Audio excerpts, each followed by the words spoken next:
مالک کائنات فرماتے ہیں وَمَن يَقُلْ مِنْهُمْ إِنِّي إِلَٰهٌ مِّن دُونِهِ، اور جس نے کہہ دیا ان میں سے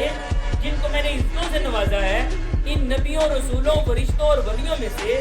جن کو عبادت کی وجہ سے میں نے عزت دے دی، اگر ان میں سے کوئی کہہ دے کہ اللہ کو چھوڑو میرے پاس آؤ، میں ہی ایک معبود بن کر بیٹھ گیا ہوں، فَذَٰلِكَ نَجْزِيهِ جَهَنَّمَ، تو جاؤ ہمارا فیصلہ ہے، ہم ایسوں کو جہنم میں ڈالیں گے۔ فَذَٰلِكَ نَجْزِي الظَّالِمِينَ، ہم ظالموں کو ایسے ہی جزا دیا۔ تم نے کیا سمجھ لیا؟ اگر کسی کو کوئی پروٹوکول مل رہا ہے، اگر کسی کو کوئی عزت ملی ہے، اگر کسی کو کوئی خاص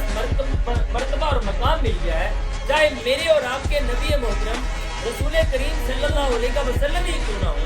وہ سارے کے سارے مقام اللہ کی عبادت میں خالص ہونے کی وجہ سے ملے، یعنی اللہ کی مرضی کے سامنے خود کو مٹا دینے کی وجہ سے ملے، تو یہ کیسے سوچا بھی جا سکتا ہے کہ یہی کل وہ اللہ کی مرضی کے خلاف کھڑے ہو جائیں گے کہ اللہ کہے گا فلاں کو جہنم میں بھیجنا اور یہ سامنے کھڑے ہو جائیں گے نہیں ان کو جہنم میں نہیں بھیجنا؟ یہ کیسے سوچ لیا؟